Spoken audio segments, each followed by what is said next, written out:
Muy buenas noches para todos. Muchísimas gracias por estar aquí, estudiantes, profesores y todas aquellas personas que siempre nos acompañan en nuestras sesiones de aulas abiertas de investigación. Hoy tenemos una sesión muy interesante, al igual que todas las que hemos programado para esta segunda temporada de aulas. Hoy nos van a acompañar dos profesores de la Escuela de Educación e Innovación, los dos con mucha experiencia en el campo de investigación y justamente con la temática que van a abordar hoy, en la que, bueno, van a abordar el tema de la circulación y gestión del conocimiento. Se espera entonces pues que a partir de esta sesión quienes asistan puedan comprender e identificar las formas y trayectorias de la gestión del conocimiento en el mundo globalizado en relación con la apropiación y circulación del conocimiento, el conocimiento académico derivado de los resultados de investigación.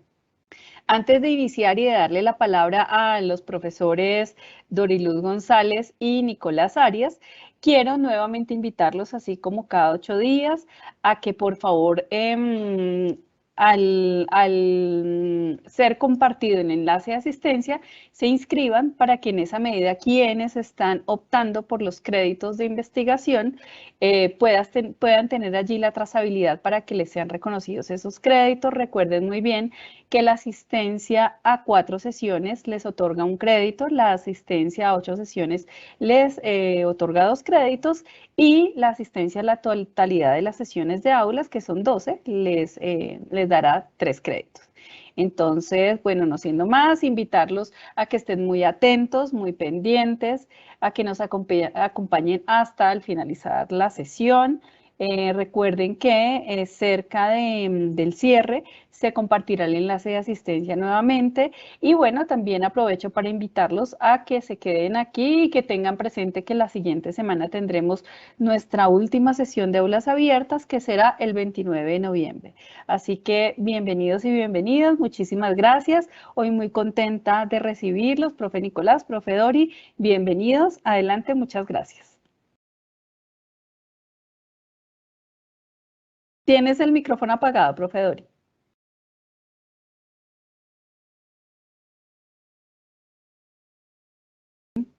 Ya, ahora sí. Bueno, Me disculpan, parece que algo se bloqueó acá se abrieron dos ventanas y se me bloqueó una, entonces no daba espacio para abrir el micrófono. Me disculpan, bueno, cosas que pasan en este tipo de tecnologías. Como les decía, agradezco a María El Pilar la invitación realizada, el profe Nicolás Arias y yo, Doriluz González, trataremos de desarrollar hoy un tema que es muy pertinente y relevante, digamos, en el momento actual con lo que tiene que ver con la investigación en la producción de conocimiento, que tiene que ver precisamente cómo se gestiona el conocimiento y cómo circula ese conocimiento para tener impacto, para poder trabajar en función del mundo real y de satisfacer necesidades de la sociedad, porque, bueno, el conocimiento no se genera solamente para el ego particular de los investigadores, ¿no? El conocimiento debe tener un sentido y ese sentido debe ser aplicable al mundo real y a satisfacer necesidades, y de allí que todo el tiempo nos estemos cuestionando de qué es el conocimiento, qué significa el conocimiento en unos contextos y en unas particularidades y para qué hacemos ese conocimiento. Y por ello también debemos ponerlo a circular. Son 3 partes las que vamos a tocar en esta presentación.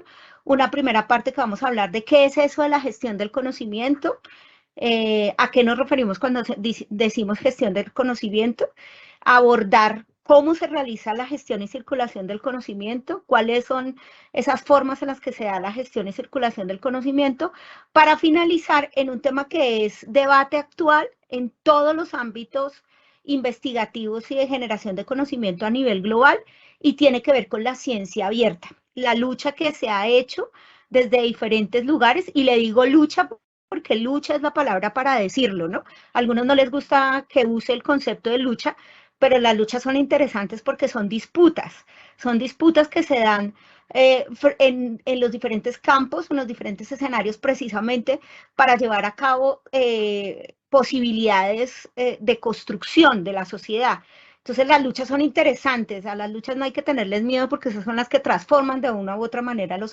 escenarios sociales. Y hay una lucha mundial en una sociedad que cada vez produce más conocimiento, pero parece que se queda encerrado ese conocimiento, que no hay transferencia de conocimiento, que no se llega a ningún lado con ese conocimiento.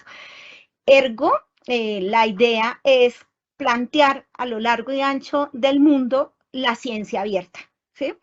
Y ya vamos a hablar al finalizar de esa ciencia abierta. Entonces, pues lo primero que les decía yo es que hablar de la gestión del conocimiento.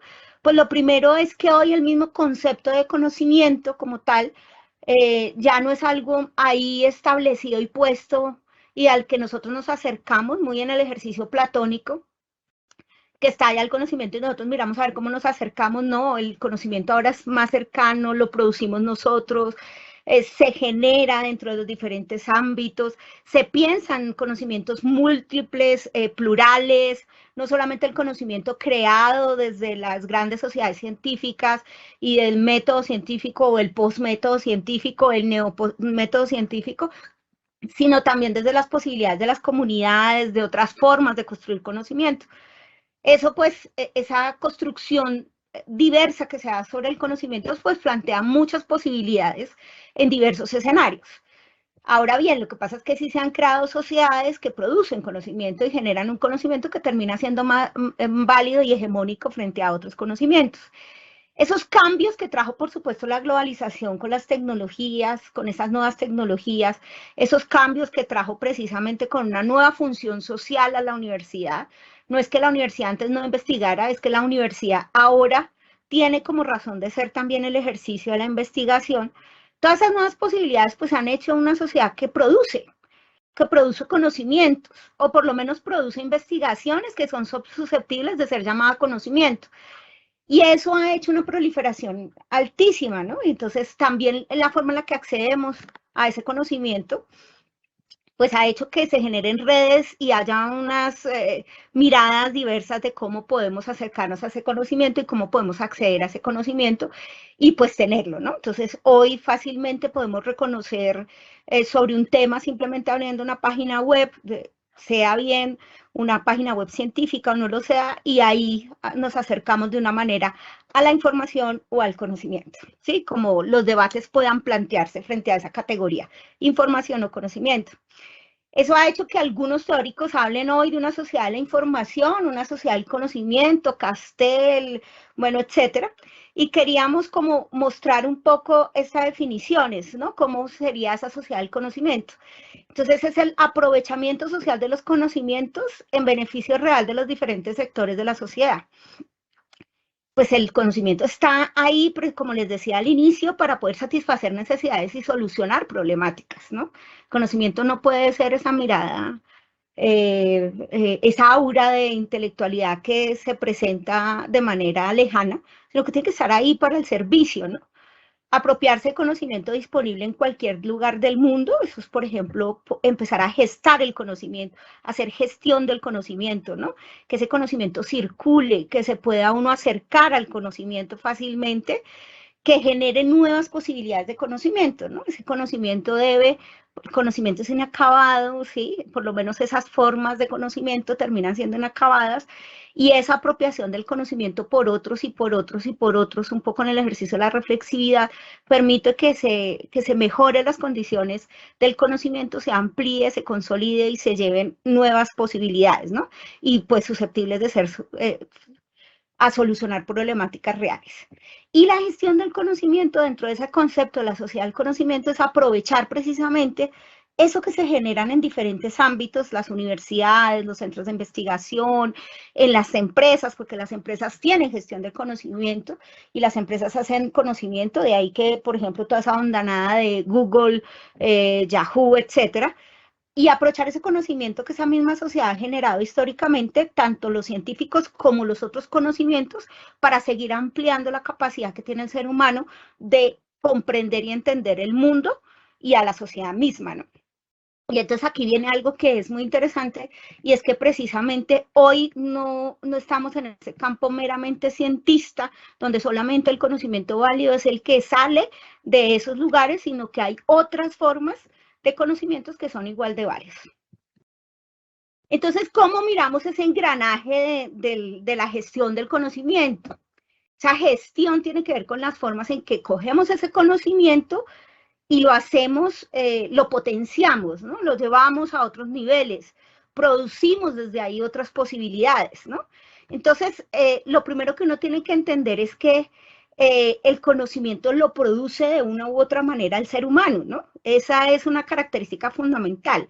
Entonces, el recurso humano, o como se dice desde la gestión del conocimiento, el capital humano intelectual lo produce el ser humano. Entonces, lo primero que hay que hacer dentro de la gestión del conocimiento es precisamente la posibilidad de entender los diferentes capitales que circulan en ese conocimiento, identificarlos y saber cómo potenciar esos capitales. En el caso particular de la gestión del conocimiento, el capital intelectual que producen los investigadores en todos los ámbitos, universidad, centros, empresas, etcétera, son vitales. Por eso es necesario capacitar, formar, acompañar a ese capital humano generador de capital intelectual en esa producción del conocimiento. Entonces, la figura central es el ser humano que de una u otra manera produce y genera el conocimiento. Por supuesto, estructurarlo, saber cómo esos conocimientos que a veces son intangibles, ¿sí? Que es toda la capa del conocimiento que se va construyendo, que no termina teniendo una base concreta, sino que tiene que ver con las ideas, con las teorías, con las formas, se organice y se estructure, se diferencie, se entienda que es un conocimiento contextualizado y situado y que es un conocimiento que termina siendo más amplio y susceptible de ser utilizado en varios escenarios, ¿sí? Entonces, lo primero es estructurar y por eso muchas instituciones de educación superior y es centros de investigación e incluso la empresa privada y pública ha gestado en sus diferentes instituciones una oficina de gestión del conocimiento que permita precisamente eso, estructurar quién lo hace y generar procesos que permitan desde entradas y salidas de ese conocimiento para saber cómo hacerlo dentro de los conceptos de la gestión eficiente y eficaz, ¿no? Que digamos que no son mis favoritas, pero bueno, ahí están. Y esa gestión del conocimiento ayuda a organizar esos conocimientos y a generar nuevo capital intelectual que supla necesidades y que también se especialice en esa organización de conocimientos, ¿no? Entonces empieza a tener uno un capital intelectual formado, capacitado, organizado, pero también especializado, ¿no? Desde diferentes estructuras. Se dice que existen 3 tipos de capital en ese ejercicio del capital intelectual que le permite a uno organizar la gestión del conocimiento. El capital humano, que era el que yo les decía, obviamente es el grupo de personas que investiga, organiza, que tiene sus propios conocimientos, sus propias miradas, que busca nuevos conocimientos, que trascienden esa búsqueda.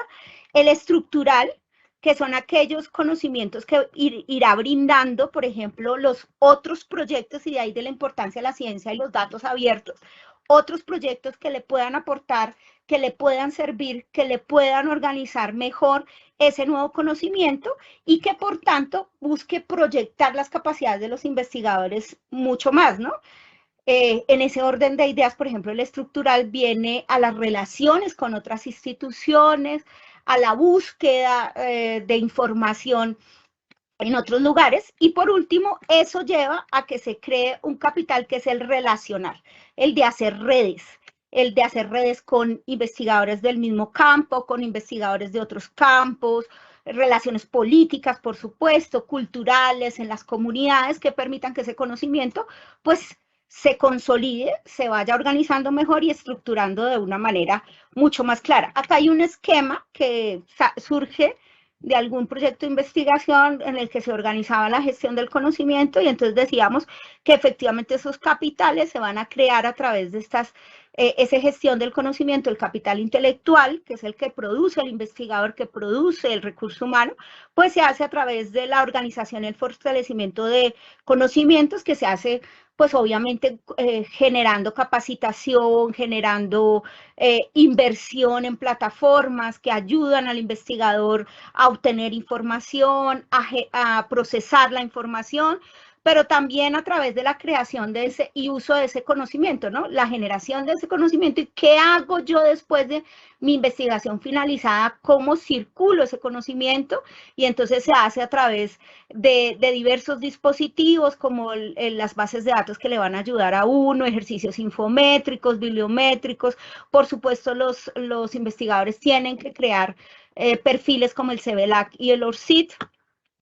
Y después viene la proyección, comunicación y transferencia del conocimiento, ¿no? Entonces, hay una proyección del conocimiento que se hace a través de diferentes plataformas virtuales que le permiten al investigador proyectar su conocimiento, es decir, a qué comunidades llega más fácil ese conocimiento o que están interesadas en ese conocimiento que uno genera, y después comunicarlas, ¿no? Se comunica a través de muchas formas, ¿no? Eventos, en la publicación, en las diferentes bases de datos, etcétera. Y por último, pues crear redes, ¿sí? Que es fundamental el aprendizaje en red. Más bien que el aprendizaje en red, no, digamos que la circulación el impacto de su conocimiento, de la generación de ese nuevo conocimiento que sale de las investigaciones, es mucho mayor en tanto crea redes, y redes especializadas, y redes amplias, y redes políticas, y redes culturales, que le terminan a uno favoreciendo en esa circulación del conocimiento. Le doy la palabra a mi compañero Nicolás, que va a continuar con esta otra parte. Bien, gracias, profesora Doriluz. La profesora Doriluz me gusta escuchar que ella ya mencionó dos términos que resultan claves, que son el de capital relacional y el de circulación, porque precisamente eso es lo que va a ser clave y de alguna manera también va a configurar que eso se refleje en los caminos hacia la publicación y circulación, e incluso también en algunas de los contenidos que tienen los productos que circulan como resultado de investigación. Y es sobre eso de lo que yo me detengo un poco aquí a conversar con ustedes o a presentarles. Y es que eso que está allí como capital relacional y como redes y como en general circulación, se ve en procedimientos y se ve incluso en cierto tipo de contenidos que comienzan a ser parte de lo que tienen habitualmente los reportes de investigación, principalmente o inicialmente a través de la lógica acumulativa que tiene allí este conocimiento, porque de alguna manera implica que las personas tengan o hagan referencia en sus trabajos a otros trabajos previos del área. Y en ese sentido, de alguna manera, todo lo que se produce como investigación sea en relación con lo que se viene haciendo en el área, a pesar de que sea una idea completamente del autor, de todos modos en referencia a cierta tradición o a cierta conocimiento o información que circula dentro de su campo de especialistas. Entonces, desde allí ya hay en principio un diálogo que debe reflejarse en el contenido que se muestra en los distintos reportes de investigación. Entonces, a eso se refiere esa lógica acumulativa, y que básicamente allí implica que esos productos o esos reportes que se generan como resultado de investigación tengan una publicación, pero al mismo tiempo también entren en círculos de reconocimiento y de visibilidad, es decir, que lleguen hacia donde se supone que deben llegar, a quienes se supone que deben llegar, y también que tengan un cierto nivel de reconocimiento, que generalmente se da en que otros investigadores usen y citen esa misma información, o que esa información se use para desarrollar, crear nuevas cosas. Entonces, de allí que entre en esos círculos.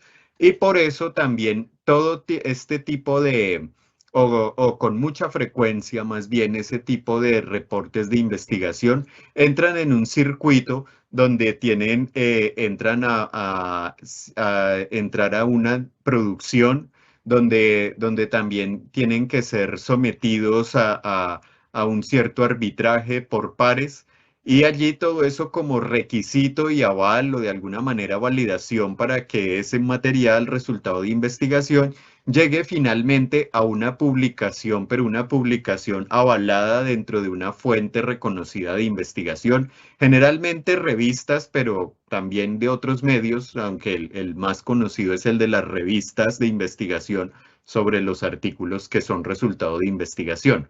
Entonces, ese es un modo en el que viene funcionando habitualmente de manera general este sistema. No sé si quién hace avanzar las diapositivas. Avancemos en la siguiente. Entonces, en esa lógica, pues allí como hay una lógica de producción y circulación del conocimiento, entonces hay un diálogo de esos trabajos anteriores con mi propio trabajo, donde también debo resaltar lo que yo aporto dentro de esos hallazgos respecto de eso que ya se viene trabajando. Y entrar eso también una vez pues entran los circuitos donde ya se avala su publicación porque finalmente es avalado por pares. Entonces entrar también a los circuitos que son los de las revistas científicas, las memorias de eventos y otros productos similares. Y a veces también incluso, como se ha venido haciendo en cierta tradición, incluso en sistemas de indexación como Scopus o Easy Web of Science, entre los más conocidos, que sin embargo allí entran en alguna polémica porque de todos modos pues están manejados por algunas casas editoriales que manejan un cierto interés, una posición de interés económico incluso sobre algunos de esos, alguna de esos sistemas de circulación del conocimiento y de quienes se vinculan a ellos. Entonces, de alguna manera, si bien eso a veces entra en contraposición, como veníamos viendo, como el tema de ciencia abierta y acceso abierto, de todos modos, pues gana un poco o ha ganado una cierta reputación como un aval de publicaciones, aunque no es el único y aunque también están, y de manera no exclusiva, los sistemas de acceso abierto. Entonces, esos son algunos de los temas que se vienen trabajando.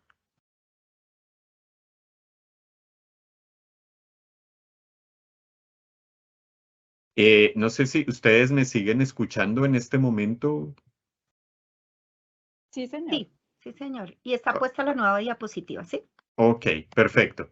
Vale, sí, ya. No, es que hubo un momento, por un momento perdí la visión de la pantalla, pero ya sí, veo que sigue allí.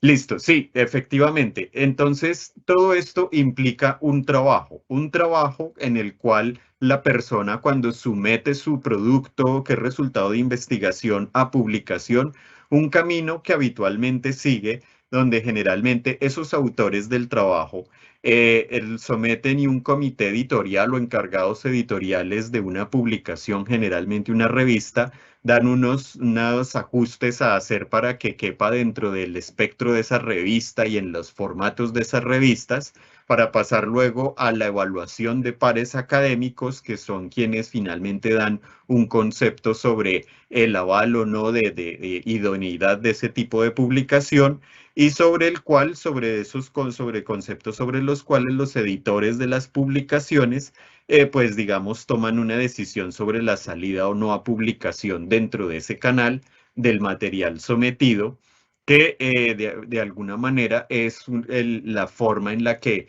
comienza allí también a funcionar ese sistema y que de allí también está reflejado, porque allí también hay formas de las redes de conocimiento, reconocer también de alguna manera lo que está allí y de alguna manera la función de quienes son pares evaluadores de avalar que esa persona o ese grupo de personas que someten su producto están reconociendo dentro de la escritura del mismo también la tradición de conocimiento que hay allí en ese tema y también allí pues otros autores que vienen trabajando y otras experiencias que se vienen desarrollando en el tema. Entonces de allí que resulte eso también como parte de ese mundo de circulación dentro de ese conocimiento. Podemos, creo, avanzar a la siguiente. Y ya luego, creo que esta ya había pasado, me parece, esta diapositiva.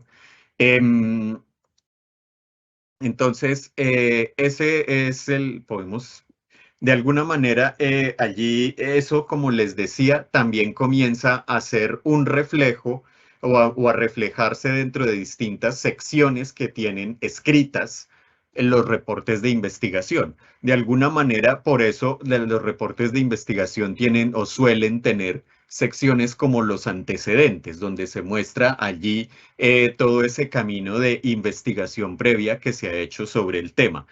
Suele especificar un método donde dice el cómo se desarrolla, en qué tipo de materiales, circunstancias, los estudios que se están sometiendo, y habla allí pues de lo que finalmente se obtiene como resultados y en general del contraste posterior en secciones de conclusiones o discusiones, un contraste de eso hallado con lo que se viene encontrando en otras investigaciones anteriores.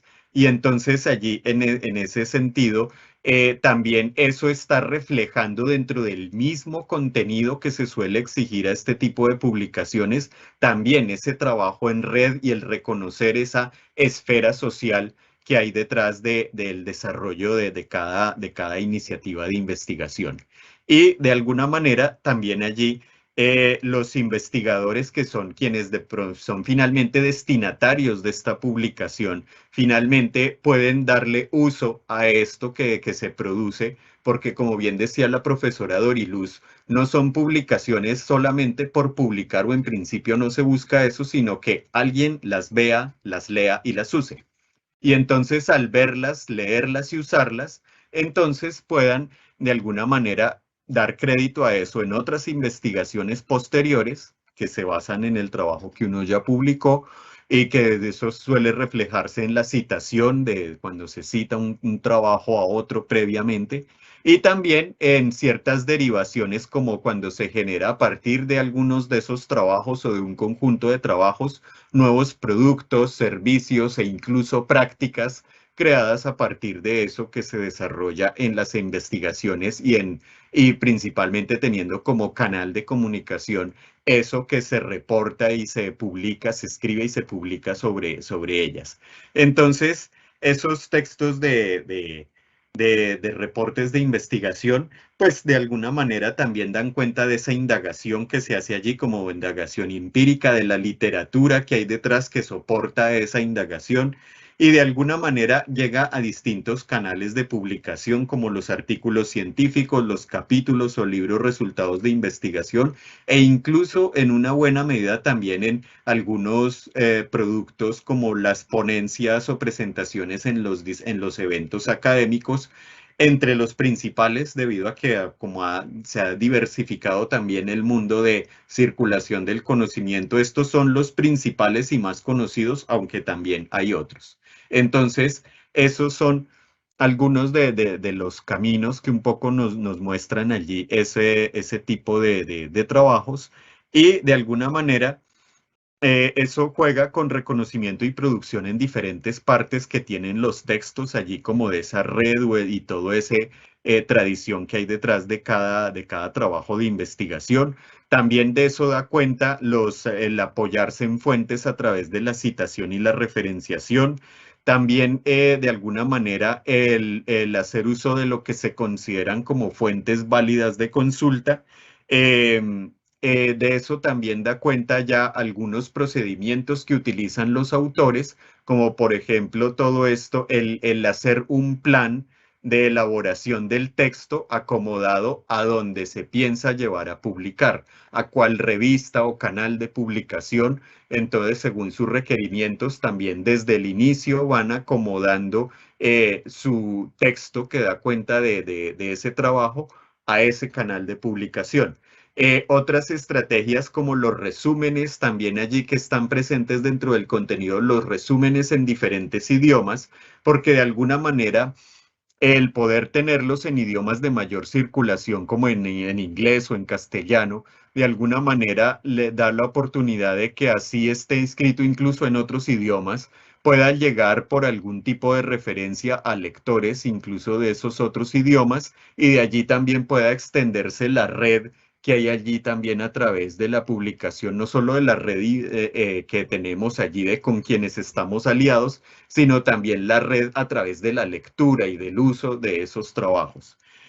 Por otra parte, están también algunas de las que se consideran como formas apropiadas de presentación de los textos, que allí tiene que ver allí con los sistemas de normas que se piden para las distintas publicaciones.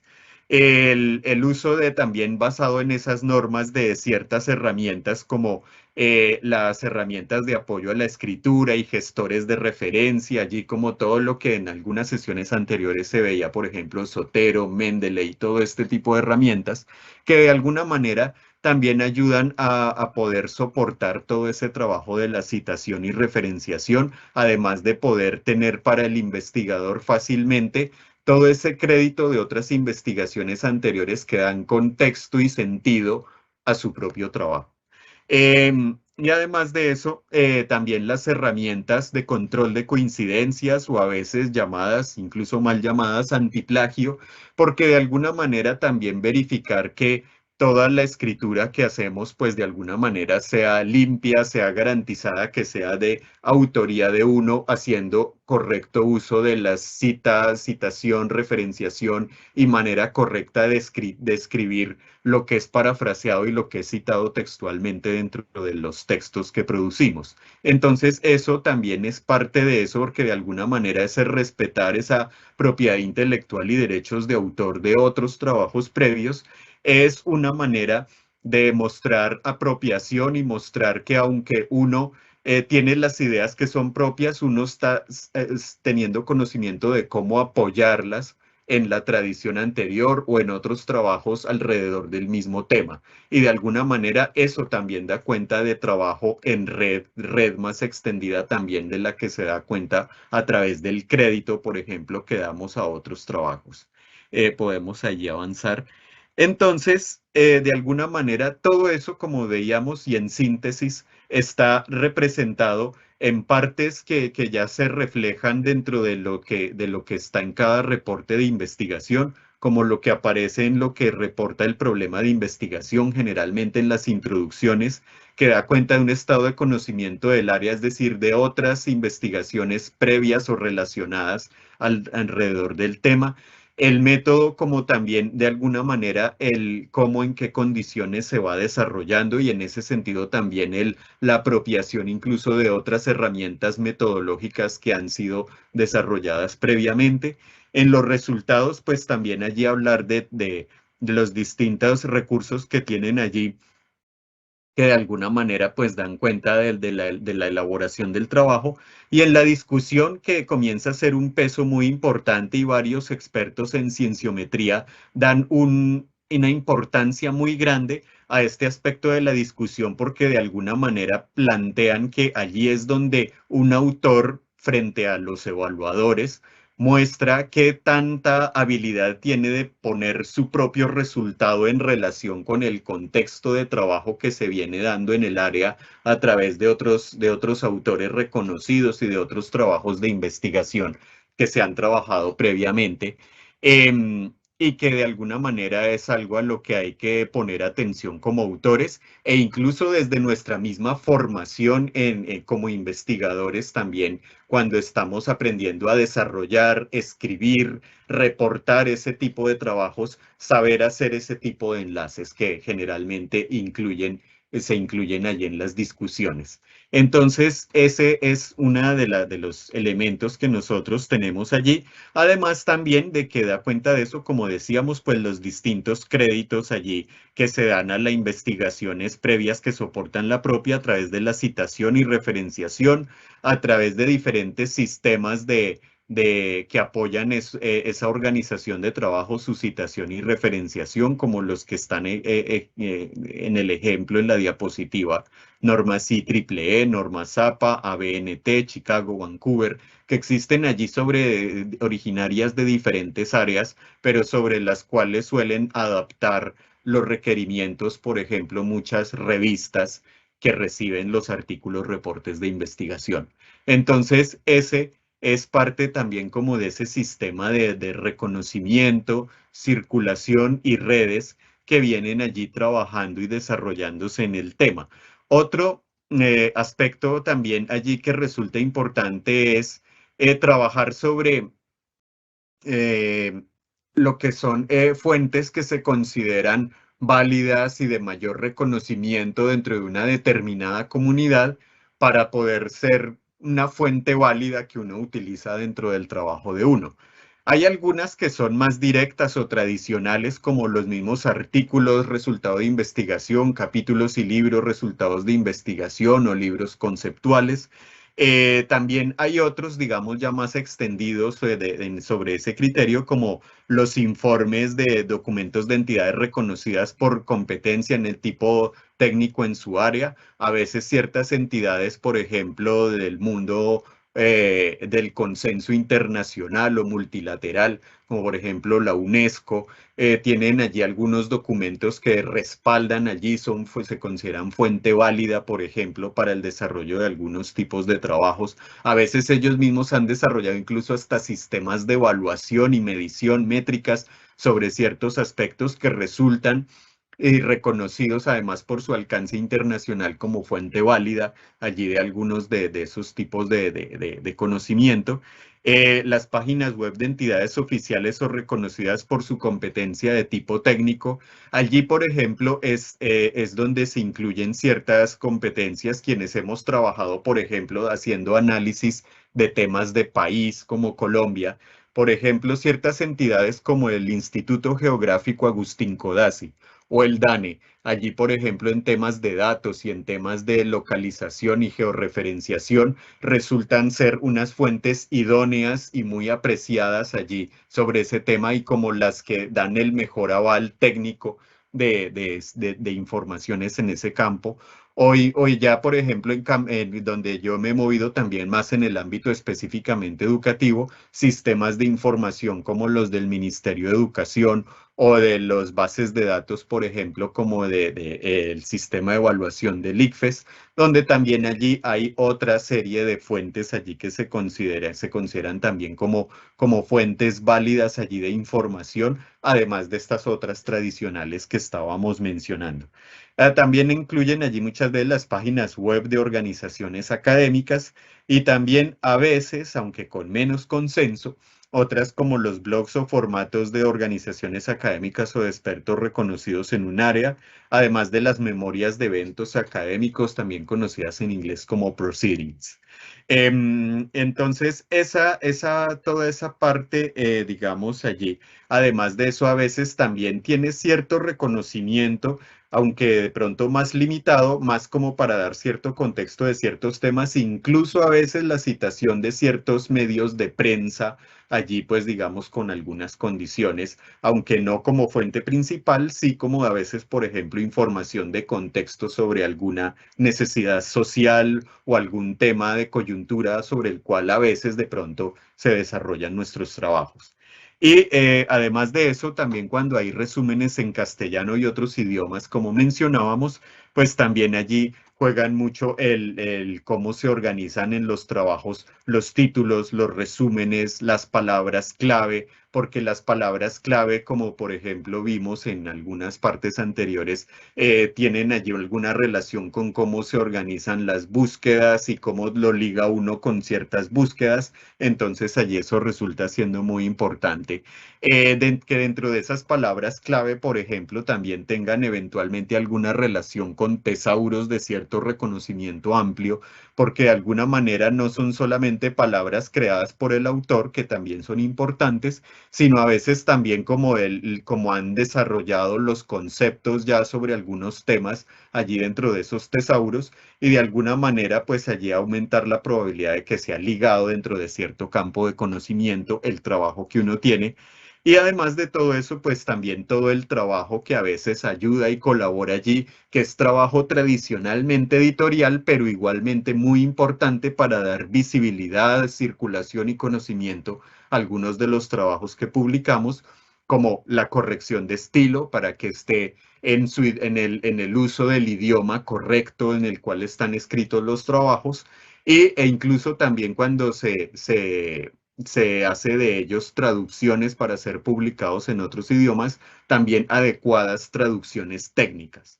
Entonces, todo eso son herramientas que contribuyen y de alguna manera están relacionadas ya desde el trabajo que tradicionalmente se hace con respecto a la publicación para comenzar a ser parte de todo este sistema de circulación y redes y capital relacional que hay detrás del trabajo investigativo, que se reflejan en procedimientos y pasos que seguimos, pero también incluso en secciones mismas escritas que suelen tener los trabajos y que muchas veces se suelen exigir sobre, en general, trabajos de investigación de diferentes orientaciones y en diferentes áreas. Entonces damos paso a la profe Doriluz, que nos sigue comentando un poco más, ya contextualizando esto a los temas de ciencia abierta y circulación de conocimiento abierto. Adelante, profesora Dori. Muchísimas gracias, profesor Nicolás. Muy claro y pertinente el trabajo que el abrebocas que nos dio a este escenario.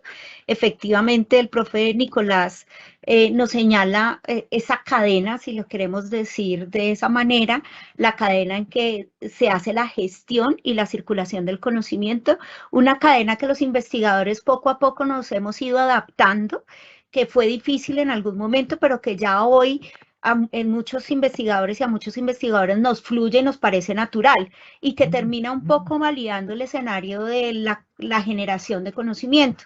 Hoy todos de una u otra manera estamos en esta dinámica propia y bueno, ahí con sus más y con sus menos y con sus detractores y no detractores, la gestión y circulación del conocimiento ha sido bien importante de una u otra manera para empezar a consolidar una ciencia contextualizada en las problemáticas de un país como este, de Colombia, ¿no? Durante la pandemia, ya antes de la pandemia, pero sobre todo en la pandemia, la discusión de muchos investigadores y especialmente en esa época de Colciencias, que después se convierte en el Ministerio de Ciencias, Tecnología e Innovación, es digamos que una preocupación que a nivel global empezó a surgir un poco por el debate hacia la democratización del conocimiento. Y eso es la ciencia abierta. ¿Por qué? Porque efectivamente la transferencia de conocimiento, es decir, ese conocimiento especializado y que se construye y que se da a veces desde lugares hegemónicos, no llegaba y no se transfería a otros lugares no hegemónicos o a esos países que no tenían el mismo grado de desarrollo. Entonces empezábamos como un debate de decir de una u otra manera que aunque investigáramos, produjéramos conocimiento, se sigue gestando una brecha muy grande entre esos países que tienen un desarrollo científico, tecnológico y de innovación con respecto a nosotros. Y de eso dio ejemplo muchas cosas, ¿no? Para todos no es un secreto que mucha maquinaria o algunos dispositivos tecnológicos se enviaron a Colombia de unos países desarrollados, pero nunca se les dijo cómo manejarlos o cómo funcionarlos y hasta ahí quedaron los procesos de investigación alrededor de eso. Unos elefantes blancos que circulan por ahí, que no voy a decir cuáles, que circulan en varios escenarios.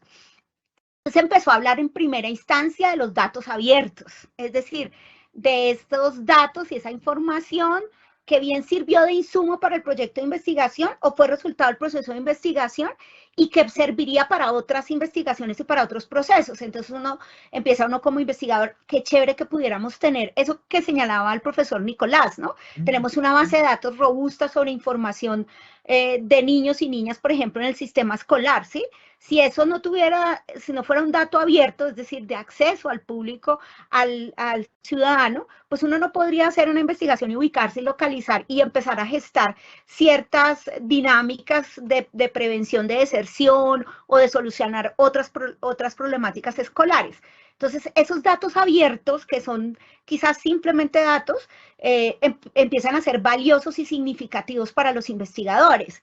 Entonces, se habla de ir un poco más allá del dato abierto, ¿no? En otros países investigan sobre ciertas cosas, salen unos resultados que a veces pueden ser cuantitativos o cualitativos y que nosotros como investigadores nos sería de gran insumo o sería muy importante para continuar y hacer nuestras investigaciones. Pero también, por ejemplo, el Estado colombiano hace investigaciones y esos datos deberían estar de apertura, estar abiertos para que nosotros, digamos, en el sector privado o en ciertos lugares pudiéramos acceder a ellos. Y empieza ese debate, que es un debate muy interesante, porque es decir, dar la posibilidad de entender que todos podemos construir conocimiento y que el conocimiento, como lo decía al inicio, no es solamente para algunos que tienen o los recursos económicos o los recursos políticos para poder llegar a esa información. Y empieza el concepto del dato abierto y ya muchos empiezan a trabajar, muchas cosas se ponen en las páginas web, están de acceso directo para el ciudadano común que puede acceder a eso. Pero en la pandemia, con lo que significó el encierro y lo que significó para muchos parar investigaciones que estaban in situ, en campo, que necesitaban laboratorios, etcétera, el dato abierto y el conocimiento abierto, si uno lo quiere ver de esa manera, se volvió importantísimo e imprescindible para continuar haciendo procesos de generación de conocimiento. Por supuesto, no podíamos ir a las comunidades, el ingeniero, el químico no se podía encerrar en el laboratorio porque todo eso estaba, ya lo saben, clausurado. Y ese conocimiento, ese otro conocimiento que era el de la información, el de las otras investigaciones, de los desarrollos que se hacían en otros lugares, pues empezó a hacerse necesario y el debate de la ciencia abierta es el que se empieza a establecer, ¿no? Hay una profesora en la Universidad de La Salle que hace un trabajo muy interesante sobre la ciencia abierta y ella dice, lean ustedes ahí, es la práctica que permite el acceso, pero no solamente es acceso, sino también la participación, porque esos datos empiezan también a nutrirse, a moverse, a ser parte de, ¿sí? No como una cosa suelta y sin valor, sino que esos datos, esa información empieza a volverse algo interesante y permite que muchas personas puedan desde diferentes lugares acceder a esa ciencia, a esa información, a ese conocimiento sin restricción alguna, ¿sí? Entonces, los estudiantes en el colegio, en las universidades, el investigador reconocido, todo el mundo tiene derecho un poco a esa información, a ese conocimiento que permite consolidar su propia mirada, pero también consolidar nuevas investigaciones. Entonces, en ese orden de ideas, no es solamente dejar que el investigador sea el único, sino que de una u otra manera, el que seamos ciudadanos nos invita a acceder a ese tipo de información. En los procesos de generación y uso del conocimiento científico mediante las tecnologías de la información y la comunicación, que queden abiertas de una u otra manera todas esas investigaciones. Y eso también ayuda, una de las cosas por las cuales la ciencia abierta también empieza a tener cabida en las universidades, en los centros, en la empresa, es que la ciencia abierta también permite que se consoliden nuevas tecnologías, que se consoliden nuevas soluciones a las dinámicas propias de un país, pero también a que empiece a citarse a la gente, ¿sí? Que empiece a reconocerse a los expertos, que empiece a reconocerse el capital simbólico de diversos temas. Entonces es como también premiar un poco al investigador en el sentido de que le dice, bueno, mire, es que estos son los que investigan sobre este tema y tienen esta investigación y se muestra esta investigación y se produce esta investigación. Y también es un poco dejar de ser tan endogámicos, ¿no? Porque cada vez nos piden abrirnos más. Y no solamente abrirnos en el territorio nacional, sino abrirnos, por ejemplo, en lo regional, abrirnos en lo global. Y eso nos rompe la endogamia a la que de una u otra manera durante mucho tiempo, debido a la restricción del acceso del conocimiento, se iba dejando. Entonces, ¿qué se entiende por ciencia de acceso abierto? Bueno, Open Access, ya muchos libros, capítulos, revistas están en Open Access, es decir, usted puede acceder de manera abierta a toda la información que tienen los libros de ciertos repositorios institucionales, ¿sí? Todavía quedan algunos que ustedes lo saben muy bien, que tiene uno que pagar, pero la mayoría ya entra en la dinámica del acceso abierto. Pero también la ciencia abierta, que va más allá de abrir la puerta para que usted entre, sino de saber qué es lo que vamos a hacer con esa puerta abierta, con esa cantidad de conocimiento ahí, es lo que se pretende hoy y por eso el Estado trata de diseñar una política de ciencia abierta en Colombia, política que está todavía en discusiones, que ahí se han tenido sus ires y venires y que ya les voy a hablar sobre eso, y se entiende entonces en eso como un paradigma contemporáneo para la gestión y circulación del conocimiento. Es una forma completamente innovadora de circular el conocimiento, ¿no? Es hacerlo incluso que no sean dos pares evaluadores los que verifiquen y den la veracidad de su investigación, sino que sea incluso un público más grande, más amplio, el que termine validando eso. ¿Cómo se valida? Pues circulando aún más, ¿cierto? Circulándolo de manera más clara, ¿sí? Un libro que antes se vendía simplemente en la feria del libro, hoy está de acceso abierto para hacer ciencia abierta y ese libro se vuelve un insumo importante en nuevas investigaciones y cuando circula y rota se vuelve supremamente interesante. Entonces, ¿por qué? Porque significa que ese investigador citado está generando un conocimiento que es reconocido y genera impacto y eso también es interesante en el acceso abierto. El que esos investigadores les rote sus investigaciones, sino que se queden encerradas y de manera endogámica, y sobre todo en un mundo que hoy no solamente le pide citar, que no solamente le pide publicar o morir, sino que le pide publicar, citar o morir, ¿no? Hoy ya se va abriendo la cadena. Si al principio era usted publicaba o moría, hoy ya no es solo publicar, sino citar. Y ahí se irá abriendo poco a poco nuevas dinámicas frente a eso. Es un escenario para desbloquear la información y para dar sentido a la generación del conocimiento, lo que les decía, el conocimiento no puede ser esa idea platónica, lejana ya, quieta, idealizada. El conocimiento debe circular, debe estar ahí, debe generar debates, reflexiones, rupturas, ser disruptivo, ¿cierto? Eso es importante dentro del conocimiento porque nos cambia la forma de ver la vida, ¿no? Y debe conocer el ecosistema científico y sus lógicas de producción y circulación. Eso es muy importante porque cuando la ciencia abierta lo que le permite a uno es decir, bueno, esas lógicas de producción y circulación no pueden ser meramente economicistas y no se pueden quedar simplemente en el ganar y de generar plusvalía. Esas lógicas de la producción y la circulación deben ir a democratizar el conocimiento y las nuevas tecnologías uno pensaba que llevaban a esa democratización del conocimiento y resulta que no fue tanto. Significa que hoy con esa ciencia abierta podemos hacer esa lucha de democratización del conocimiento. ¿Cuáles son las ventajas del acceso abierto y de los datos abiertos? Por supuesto está que está CRI, que permite generar redes, compartir información, una cultura en la que sabemos que podemos acceder de una u otra manera a informaciones y a datos importantes de manera rápida, asertiva, ¿no? Antes nos teníamos que meter en una biblioteca y llenarnos de una cantidad de libros, de archivos, etcétera, para poder dar cuenta de muchas cosas. Todavía siguen existiendo lugares sacralizados donde no es abierto la posibilidad.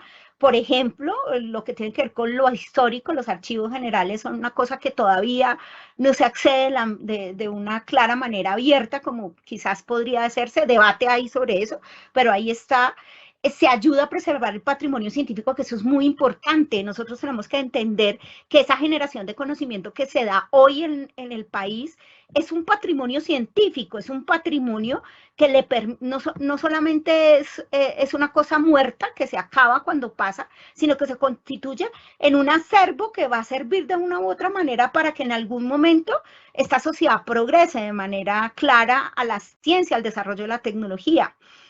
Fortalece el ciclo de la vida de los datos, porque a veces uno se queda todo el tiempo, mil horas recolectando datos, recolectando información, se desactualizan. Me pasó a mí con una investigación, saqué una cantidad de datos y en menos de 6 meses se desactualizaron, no pude, y si eso circula, pues vendrán otros que ayudarán a actualizar esos datos y terminan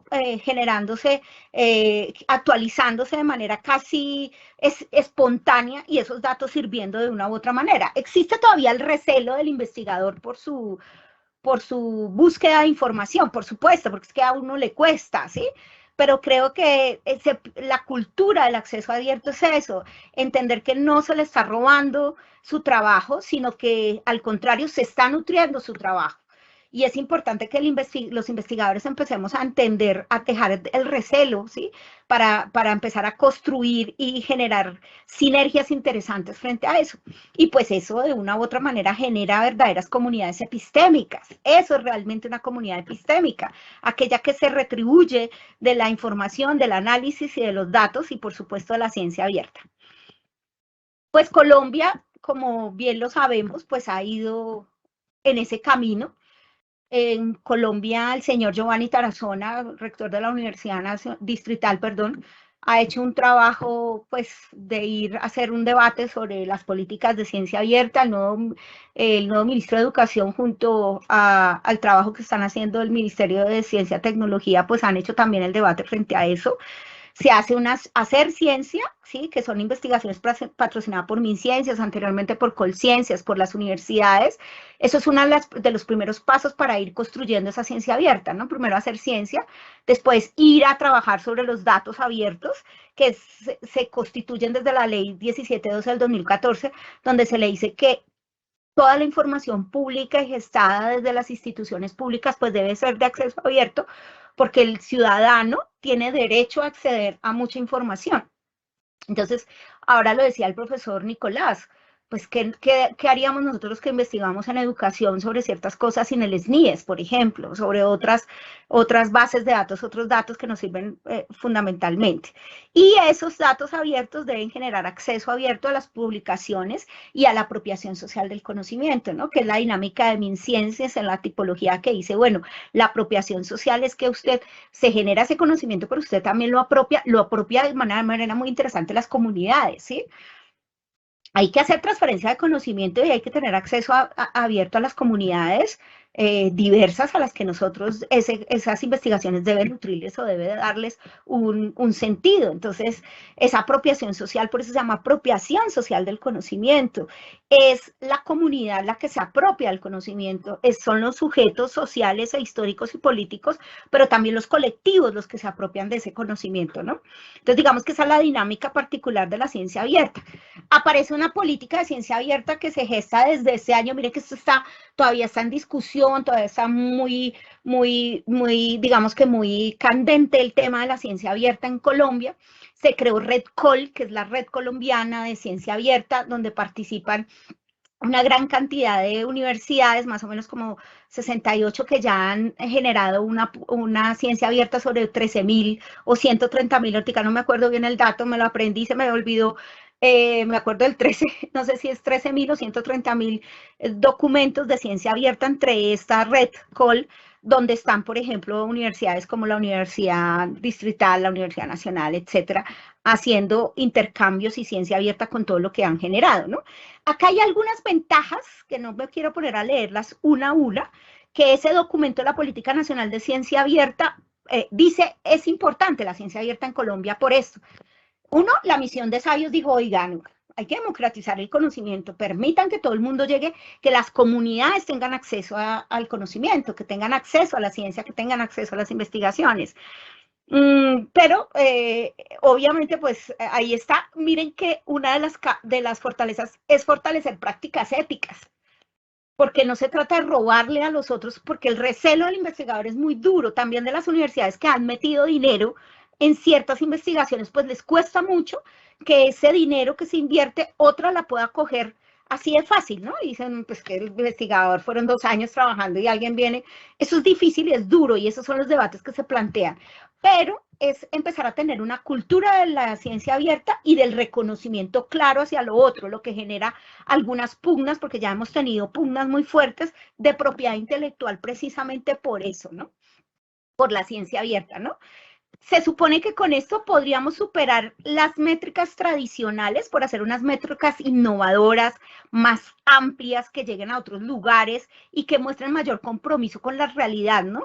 La ciencia abierta también busca que el conocimiento impacte más, que impacte más en el mundo real. digamos que hay mayor rigor haciendo la ciencia más confiable, pues el acceso abierto, los datos abiertos, permite una revisión más amplia de eso, ¿no? Entonces ya alguien puede decir, no, pero es que esto que está acá no es realmente viable o no tiene realmente sentido o esto está desactualizado, etcétera, y empieza uno como a darle mayor validez a los que realmente sirven, ¿no? Genera mayor innovación científica, por supuesto, porque la transferencia del conocimiento ayuda a ampliar el horizonte y los horizontes de sentido que tendría la ciencia y el conocimiento. No me voy a quedar ahí hablando de las ventajas porque creo que tendríamos que discutir mucho sobre la ciencia abierta y creo que a Colombia todavía le falta mucho en consolidar una mirada de ciencia abierta. Todavía los debates están candentes, es muy difícil romper ciertas particularidades, pero bueno, ahí estamos. Hay unas digamos que unas desventajas, esto sacado del documento de la Política Nacional de Ciencia Abierta, por supuesto, esto hace parte de lo que han construido, esto es nada más ni nada menos que lo que han construido los que están hoy en el debate de la política de ciencia abierta, y es que, por ejemplo, hay unas cosas que no permiten, ¿no? Entonces, hay, por ejemplo, el hecho de que todavía haya una disparidad de género dentro de la generación de conocimiento, y eso tanto hombre publicando y tanto hombre que circula y que se le publica, pues también genera obviamente que haya unas desigualdades. Por supuesto, todavía hay desigualdades étnicas muy fuertes, porque todavía hay una mirada completamente cientista, y nosotros lo vimos en el debate que abrieron tan pronto el pacto histórico y el nuevo presidente abrió la discusión sobre la ciencia, y muchos dicen, no, la ciencia tiene que ser así desacralizada, y bueno, en fin, ya ustedes se darán cuenta que mi visión es otra, pero todavía hay unos que dicen aquí solamente hace ciencia la Universidad Nacional y el resto del mundo no hace ciencia, ¿no? Entonces, bueno, ahí son los debates que hacen que, pues obviamente, esos otros saberes, esas otras formas, esos se pierdan en el contexto, y es parte del debate y es parte de las disputas y de las luchas que se dan frente a eso. A veces esa evaluación de la producción científica no se realiza a partir de criterios de apertura y de métricas responsables, ¿no? Entonces a veces esos resultados que a veces se dan en muchas cosas no responden a la realidad, sino que responden a intenciones políticas, ¿no? Más bien a tensiones y pues a los capitales políticos que poseen ciertas instituciones frente a otros. Por supuesto, una de las cosas más grandes es que a nosotros nos falta recurso en tecnología, en apertura, en desarrollos que nos permitan de una manera llevar una ciencia abierta más amplia, ¿no? Se limita y bueno, tal aporta, pero si el Estado tiene una política clara, pues hay que aportarle a esa política clara para que se dé la ciencia abierta. Por ejemplo, dentro de la ciencia, digamos que ese es el debate colombiano que todavía está ahí. Si vieron que es del 2022 al 2031, esperaría uno que siguiera. Esta semana fue el segundo gran debate de investigadores sobre ciencia abierta que hizo MinCiencias, ¿sí? Se crearon salas para que discutiéramos acerca de precisamente estas posibilidades de ciencia abierta, y pues todavía hay unos sectores muy hegemónicos que se niegan un poco al ejercicio ante los contrahegemónicos y los que definitivamente pues no quieren ceder un poco esa hegemonía del conocimiento, ¿no? Y eso hace que sea un poco complejo. Hay una cosa que me parece a mí bellísima, y es que en el 2012 se hizo la Declaración de Dora. ¿Qué es la Declaración de Dora? Por su nombre, fue una reunión anual en San Francisco donde muchas revistas científicas de muchas instituciones dijeron, bueno, se reunieron con unos objetivos de tratar de ser unos datos y una ciencia abierta, y tratar de ser éticos frente a la evaluación de los productos de investigación. Y entonces la Declaración de Dora se volvió muy importante porque incluso hoy para usted ser parte de una base de datos indexada como por ejemplo Cielo, su revista debe unirse a la Declaración de Dora. Y esa Declaración de Dora pues es una declaración de la ciencia abierta. Entonces, ¿qué dice Dora? Pues que el Rutherford Thompson no es una alternativa adecuada para evaluar los resultados de la actividad académica y científica. Digamos que no es la única mirada y que no es la más adecuada porque se pierde precisamente de otras realidades, de otros impactos y de otras formas de hacerlo. Entonces le dicen, como el Ruther Thomas es, digamos que el hegemónico, pues Dora dicen, esta declaración, Dora es una declaración que hacen muchas revistas, instituciones y a todas aquellas que producen ese conocimiento que el profesor Nicolás nos señalaba, como las revistas, los informes, etcétera, dicen, bueno, tenemos que buscar otras formas, hacer métricas más responsables, que sean más mirando cuál es el verdadero impacto del resultado científico, más que unos pares evaluadores diciendo que eso es así, sino más el impacto. Entonces la declaración de Dora dice es fomentar prácticas de autoría responsable, el tener licencias de propiedad intelectual, derechos de autor, hacer unos protocolos de evaluación y pues entender digamos que esa práctica responsable sobre la circulación y la producción de conocimiento deba ser más dada a lo que ese conocimiento realmente genera en las comunidades y en el mundo real. Entonces, bueno, sucede también mucho con digamos que las revistas latinoamericanas, más del sur, que han decidido ser un poco más agresivas en la forma, agresivas en el buen término, es decir, ser más radicales, más puristas en el sentido de qué es lo que realmente se produce en el conocimiento, y por eso bases de datos como Cielo exige que las revistas estén en la declaración de Dora, perdón. Y con ella aparece también otro fenómeno que es Sherpa Romeo, que Sherpa Romeo es una base de datos de acceso abierto, donde hay 22.200 revistas que están en CETOC, DOAC y en 3 y con más de 4.500 bases de datos. Entonces, una gran base de datos que recoge otras bases de datos, donde hay más de 22.200 revistas con todos los artículos que puedan estar ahí y para libre acceso, para la posibilidad de que todo el mundo pueda acceder a ese conocimiento y pueda estar ahí. Entonces, Sherpa Romeo también es para hacer indexación de muchas revistas, también se pide que haga la declaración de Roma y que haga parte su revista de la base de datos de Sherpa Romeo, por ejemplo. Son algunas exigencias para eso, para validar el acceso abierto, para validar la ciencia abierta, para validar la rigurosidad, porque Dora le dice, bueno, no nos podemos quedar con una sola línea de revisión, una sola mirada, sino tratar de ir e incorporar nuevas formas de validar los conocimientos que no pueden circular por una sola posición, digamos, hegemónica ahí sí, frente a eso. El debate es mucho, la perspectiva es amplia, las características son bien frugales y profusas, y ahí están en el debate de la ciencia abierta. Considero que hoy tenemos que pensar cada vez que hacemos un producto de investigación, saber que se tiene que ir al camino de la ciencia abierta. Yo creo que nosotros debemos estar dispuestos a ese camino de la ciencia abierta y las instituciones deben estar en ese camino de la ciencia abierta. Bueno, pues no sé si el profesor Nicolás quiera complementar algo al respecto y no, muchas gracias por escuchar. Si hay preguntas. Estoy justo revisando, profe Dori, si tenemos preguntas en este momento en el chat. A ver, por aquí No, señora, no hay preguntas. Sin embargo, profe Dori, yo tengo una pregunta que siempre me surge en estos escenarios, sobre todo cuando se habla del tema de ciencia abierta.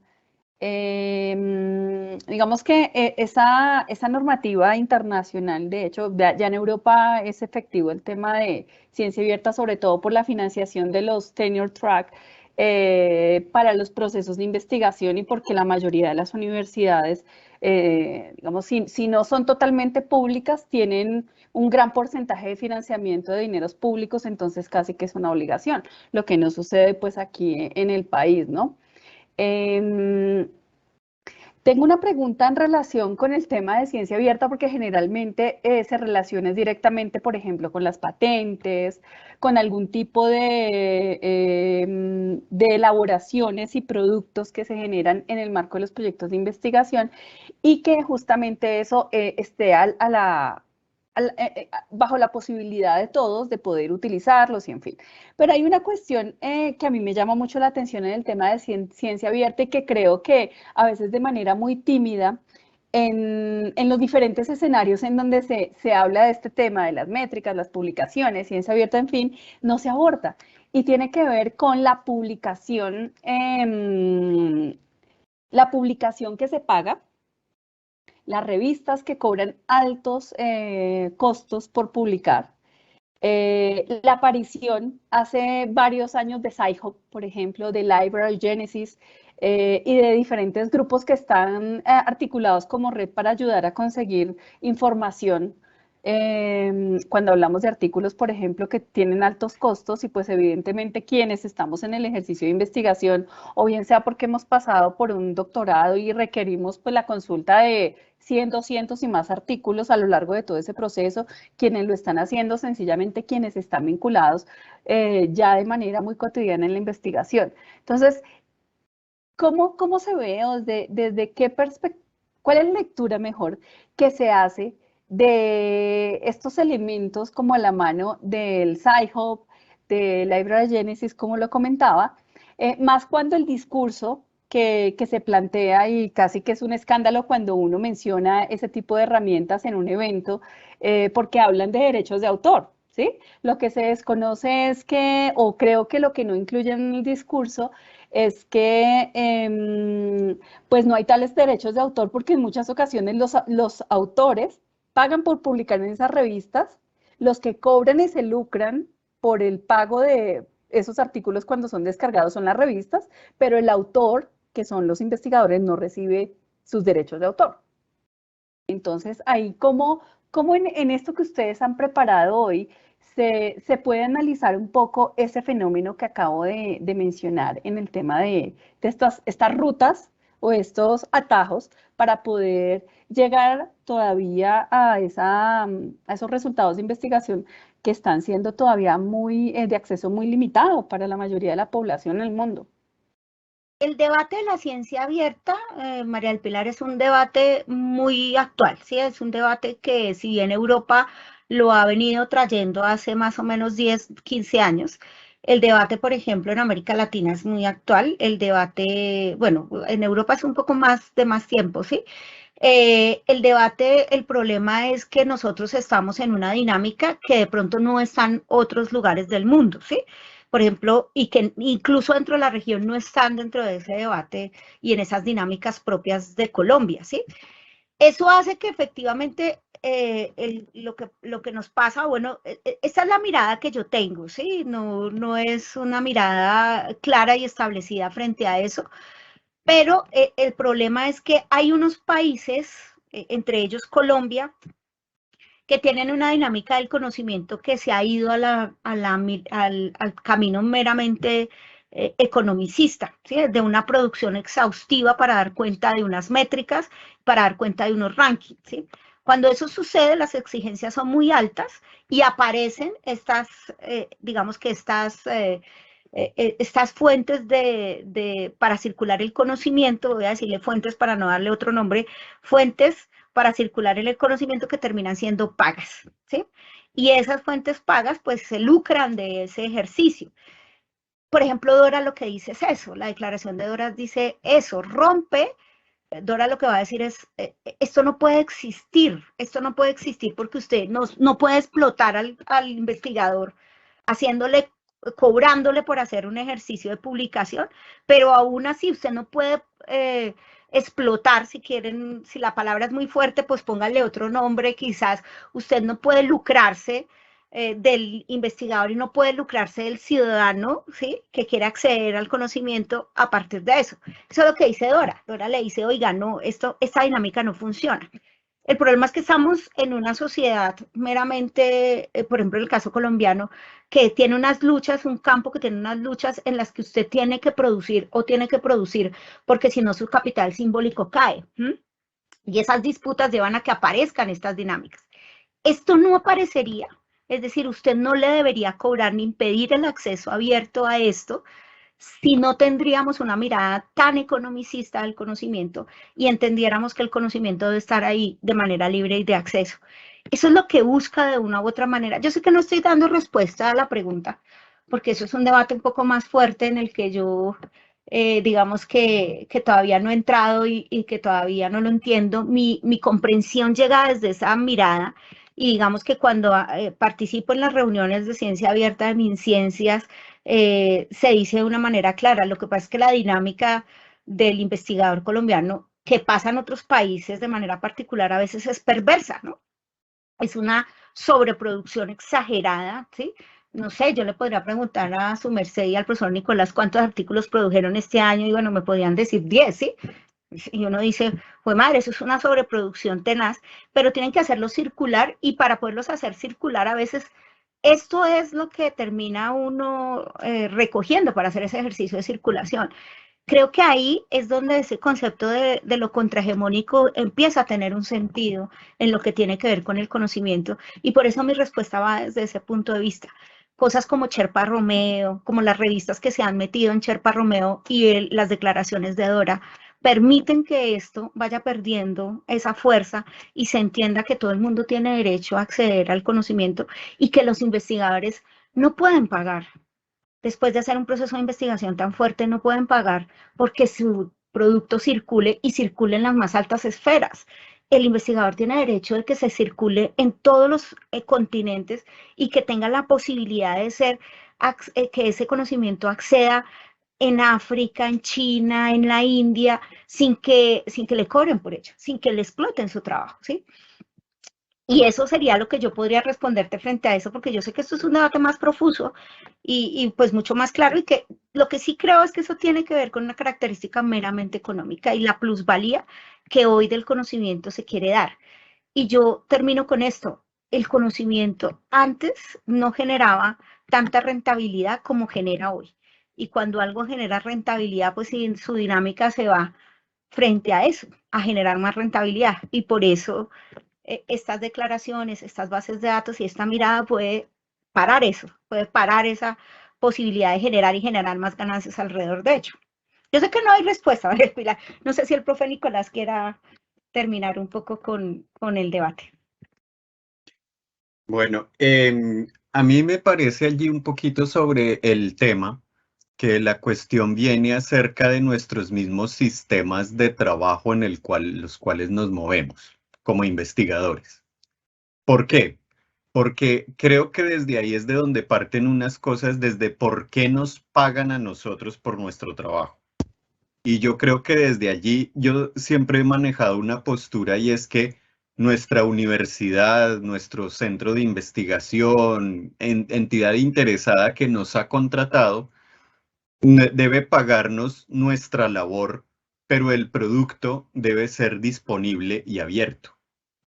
Entonces, realmente creo que la mirada que creo que muchas veces no se entiende, pero a mí me parece que es la mirada correcta, incluso éticamente, debe ir hacia esos puntos. Y por otra parte, un punto de ética personal, también cuando uno juzga y uno mismo es actor que pone en circulación su trabajo.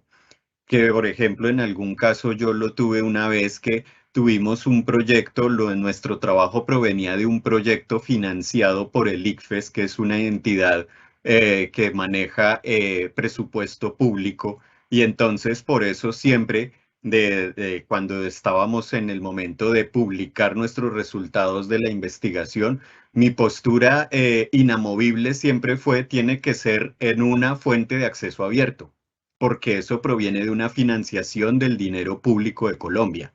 Entonces, de ahí de alguna manera también uno mismo también debe ser activo dentro de esos procesos. Ahora, bien, como decía también, por ejemplo, la profesora Pilar, dentro del mundo del acceso abierto hay como distintos modos y características que de alguna manera también a veces lo único que hacen en lugar de, digamos, aunque el acceso es abierto para un público, de todos modos trasladan el costo del suscriptor al autor. Entonces allí hay unas cuestiones que también hay un juego de interés allí que es importante analizar cómo está funcionando, porque siento que de alguna manera hay un acceso abierto auténtico y un acceso abierto medio falso, medio trucho allí un poco que no está siendo, digamos, siendo realmente el espíritu que pretende el acceso abierto. Eso, digamos, allí frente a un poco a esas cosas. Y de pronto también hay algunas cosas que es importante pensar en el contexto propio de Colombia, del país. Y es, por ejemplo, que muchas veces las circunstancias en las que surgen esos procesos no vienen de la misma tradición, por ejemplo, de producción de conocimiento que existían en otros países. Entonces eso va, por ejemplo, muchas veces por el afán de entrar en los sistemas de circulación y todo esto, muchas veces ha hecho que se hagan asimilaciones superficiales de los procesos. Muy típicamente en las revistas. Generalmente una revista académica surgió porque había una comunidad académica que decidió tener un medio para publicar sobre lo que le interesa. Pero entonces, como el mensaje que llegó a Colombia era que debía haber revistas académicas, entonces el proceso se volvió al contrario, que es antinatural, crear una revista y luego poner a buscar a la gente que publique allá, que la lea y todo eso, cuando realmente es un medio para comunicar una comunidad que ya existe y se crearon algunas revistas sin comunidad. Entonces, creo que viene eso también muy relacionado con unos procesos donde ese tipo de asimilaciones superficiales de algunas dinámicas, pues de alguna manera también han contribuido a que se generen un poco como ciertas locuras, por decirlo así, porque no obedecen a la lógica misma, por ejemplo, que ya tienen en las dinámicas donde eso funciona y donde se puso a funcionar originalmente. Entonces, creo que también hay partes donde hay que pensar como editores, como autores y como instituciones también la lógica de procesos que debemos llevar en eso y no solamente en la lógica de resultados o de lo que aparenta llevarnos a un resultado. Entonces, creo que eso es un punto allí que también es importante, o por lo menos a mí me hace pensar allí en reflexionar eso allí por la forma, por ejemplo, en que las circunstancias colombianas muchas veces se han dado algunos de esos procesos. Y pues allí finalmente, pues de pronto la invitación para mí sí es, digamos, a mí, yo personalmente soy muy dado o muy simpatizante de cierto modo del acceso abierto, pero entonces del acceso abierto sí pensado desde, creo que en buena parte debe ser desde el vuelta al control de las universidades y centros de conocimiento, porque creo que la cuestión se empezó a pervertir bastante cuando comenzaron a ser otros entes que no son los entes interesados en el conocimiento y su desarrollo, quienes comenzaron a tener el control de la circulación, como en el caso de grandes casas editoriales o ciertos monopolios de trabajo del análisis de datos. Entonces creo yo que por allí es donde veo algunas de las perspectivas sobre ese asunto, con dudas, igual que la profe Dori, de si estoy dando como una buena respuesta a la pregunta, pero es como un poco a lo que me ha llevado a mí algo de la reflexión sobre el asunto.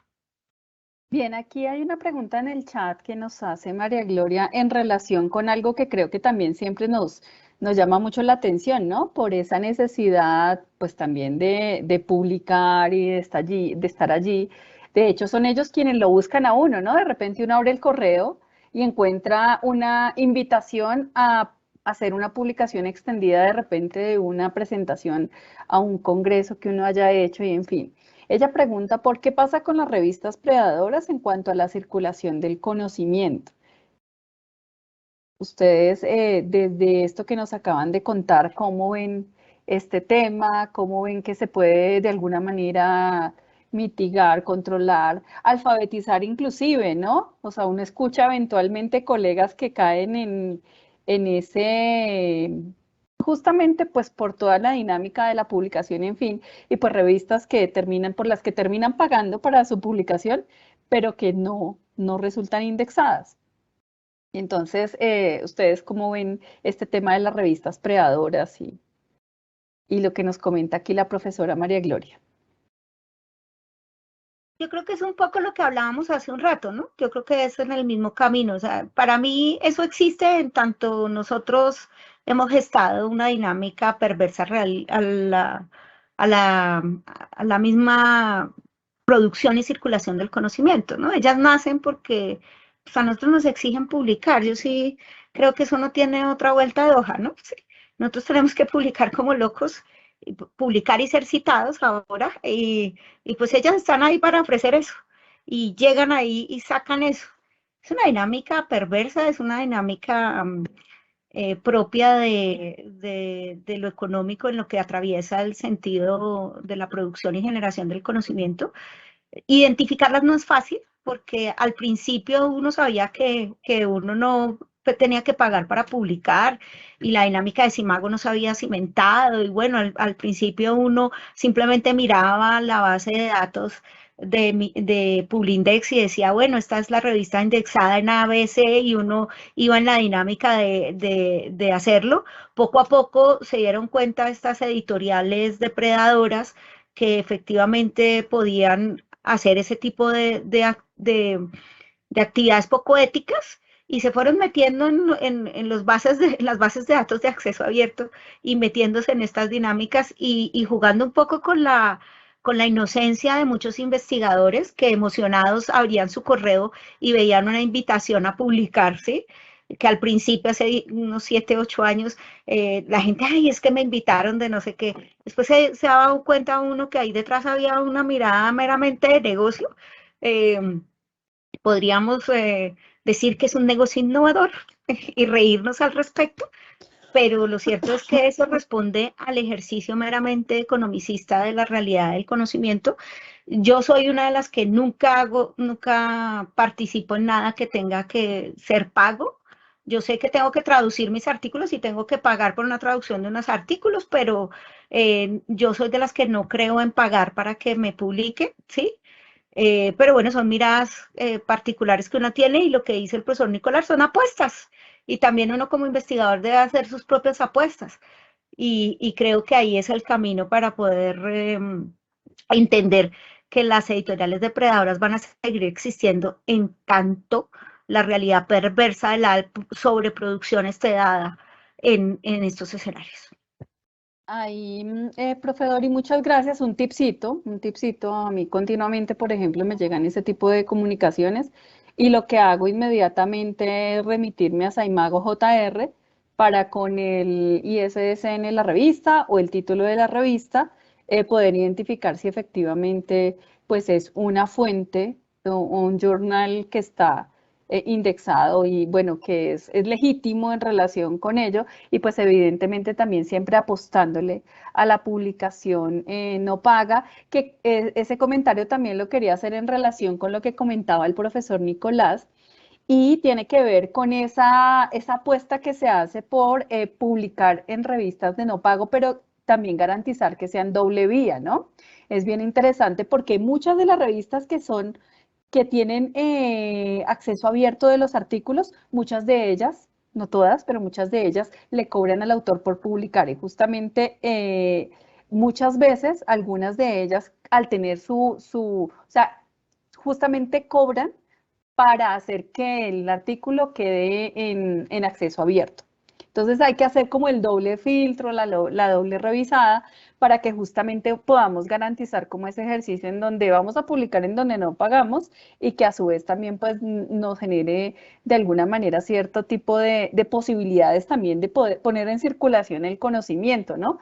Porque sí pienso que se encuentran también muchas revistas interesantes en donde ese diálogo de saberes puede darse cuando uno logra publicar allí, por ejemplo, y sin ningún tipo de requerimiento económico. No sé, profe Nicolás, si quisieras agregar algo más en relación con la pregunta que hacía María Gloria.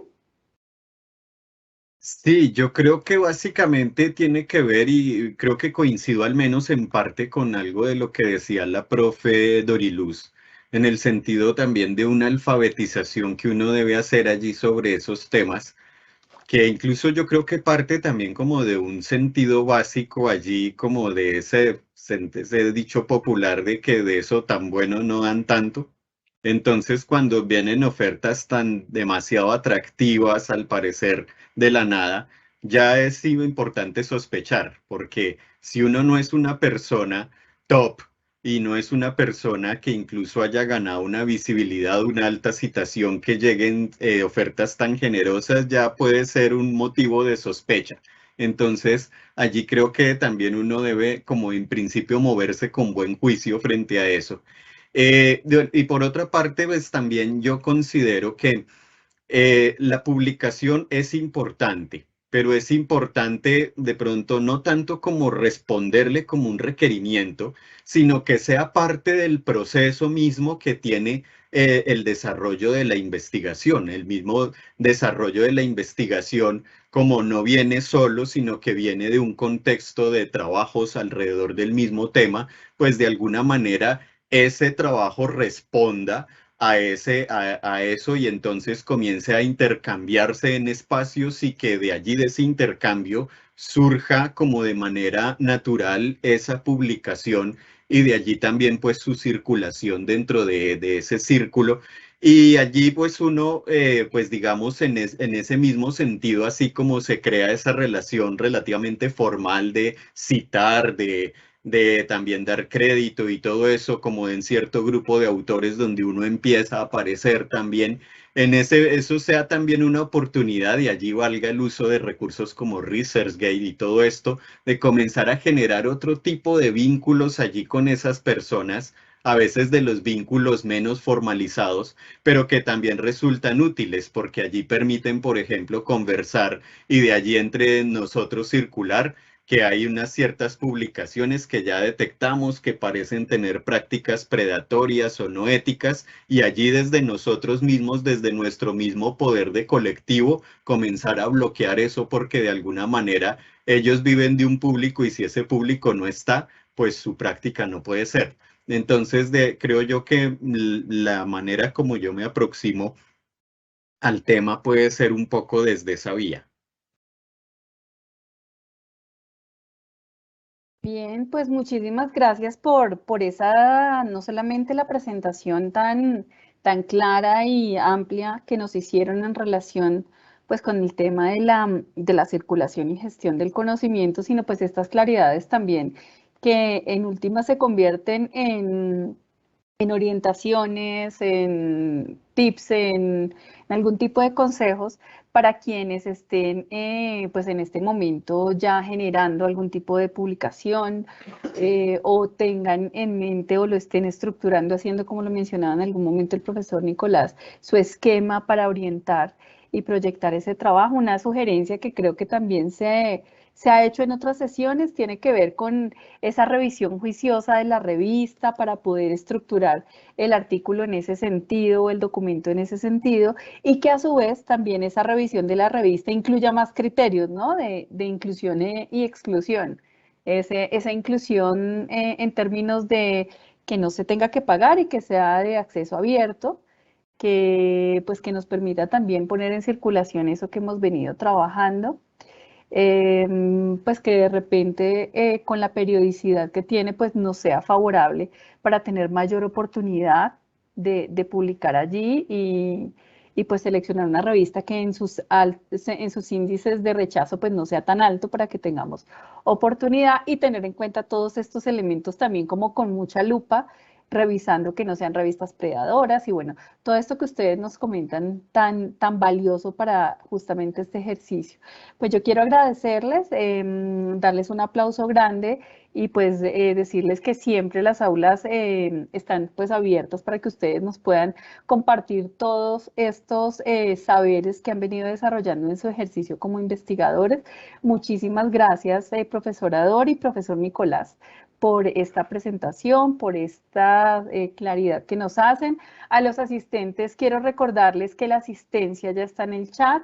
Por favor, se registran para que pues, puedan hacer allí el proceso de trazabilidad con el tema de los créditos. Por otro lado, quiero recordarles también que esta era nuestra penúltima sesión de aulas abiertas de investigación. Ya la semana que viene, justo el 29 de noviembre, tendremos nuestra última sesión, en donde veremos de manera un poco más ampliada el tema de hoy, estrategias para divulgar justamente los resultados de investigación, esos tipsitos que nos resultan claves para llegar a esos afortunados procesos de comunicar en las revistas pues nuestros resultados. Así que muchísimas gracias a todos, que tengan muy buena noche y hasta la próxima semana. Muchas gracias a todos y a Gracias. todas. Gracias, hasta luego. Hasta luego.